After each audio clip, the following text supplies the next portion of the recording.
Angstrom Levy is undoubtedly one of the pettiest villains, not just in Invincible but in all of comics.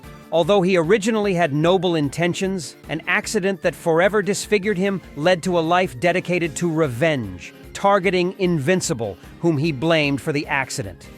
Throughout the story, Levy spied on Mark and his family, kidnapped and threatened his mother and brother, and, in his most evil act, invaded Earth with an army of evil Invincible variants to torment the hero and destroy his reputation. However, in a surprising turn of events, Angstrom not only decided to abandon villainy, but also apologized to the hero. In today's video, we'll explore how one of the most despicable villains in comics decided to turn his life around. Following the Invincible War event, Angstrom Levy narrowly escaped death and arrived in a dimension populated by advanced scientists whom he had used earlier in the story. However, this time, the scientists refused to assist him and instead demanded he work for them as payment for their earlier help. This turn of events caused Angstrom to briefly disappear from the pages of the comics, as he was busy working for these scientists. He wouldn't return for around 40 issues, but when he did, it was with a devious plan. Angstrom still harbored his plans for revenge and decided to strike at Invincible once again. Initially, he thought Mark to be dead, as the villain Dinosaurus had faked the hero's death earlier in the story as part of his own schemes. However, when Angstrom discovered that his arch-nemesis was indeed alive, he immediately put his plan into motion. He arrived at Mark's home hoping to strike either Mark himself or his mother, but surprisingly, the person who he saw there was Adam Eve.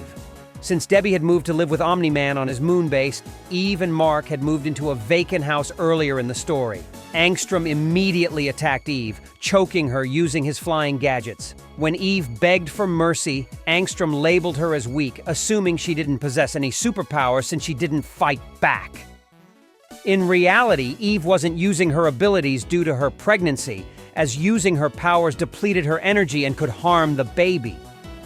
Invincible quickly arrived on the scene, but Angstrom used his abilities to open a portal to a deserted dimension. There, Mark encountered the evil Invincible variants who had been trapped in this dimension since the Invincible War. Due to the lack of food in this dimension, they had resorted to cannibalism, leaving only 2 evil Marks alive. A full story depicting the fates of these evil Mark variants was covered in one of our previous videos. Mark being trapped in another dimension meant that Eve was now left alone with the villain. While Angstrom was briefly distracted, Eve considered using her powers but quickly changed her mind, fearing for her child. This hesitation was noticed by Angstrom, who could apparently see through his flying machines. He eventually put 2 and 2 together and realized that the person in front of him was indeed Adam Eve.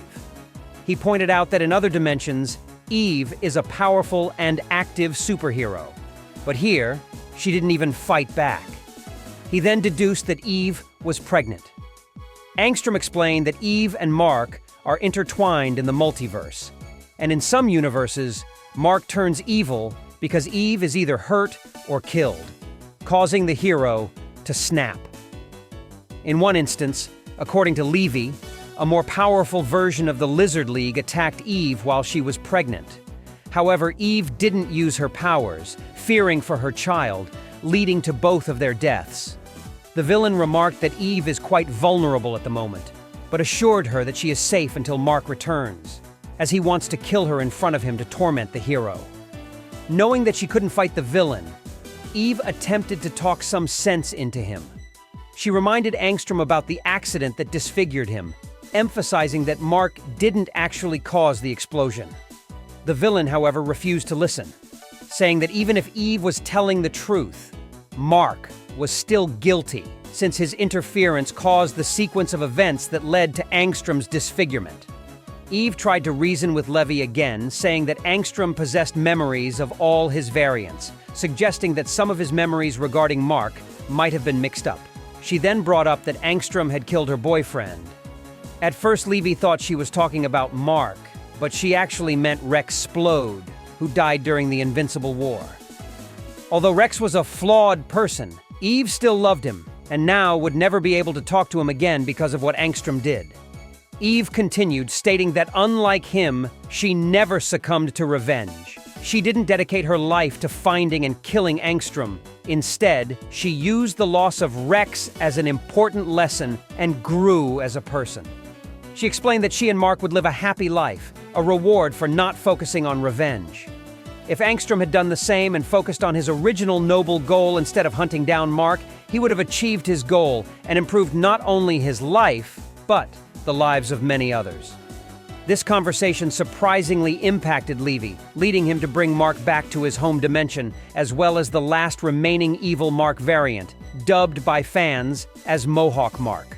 Mohawk Mark immediately attacked the villain, but was stopped by Prime Mark, who explained that if Levy died, he wouldn't be able to return to his home universe. When the dust settled, Angstrom explained his change of heart. He admitted that he originally had noble goals, even if his true aim was to make himself rich and famous. However, the accident caused him to lose his way by mixing up memories of other Angstrom variants. Levy acknowledged that in most dimensions, Mark is evil and ruthless. This reality is one of the few where Invincible is noble and heroic. Sincerely apologizing to both Mark and Eve, he surrendered, ready to face whatever punishment awaited him. Levy then opened a portal for Mohawk Mark. However, the sinister version of Mark was not as forgiving as Eve and dragged the villain to his own reality. In the aftermath, Eve and Mark finally reunited. Eve asked, "What now?" And Mark revealed that he had a plan. Mark contacted Robot, who scanned Levy's energy and could potentially open a portal to the dimension where Levy was taken. Mark explained that he had to find the villain, as Levy had already hurt them too many times. Although Eve objected, Mark didn't listen and set out to find and end the villain once and for all, greatly upsetting Eve. She tried to reason with him, arguing that pursuing vengeance would only lead to more pain and suffering, but he was resolute. This caused their relationship to briefly strain as Eve struggled to understand why Mark was willing to risk everything they had built together. Mark's decision marked a turning point in the story. It showcased the transformation of not only Levy, who had finally abandoned his quest for revenge, but also Invincible, who, despite Eve's warnings, was willing to go down a dark path to ensure Levy could never harm his loved ones again, a choice that Mark would highly regret.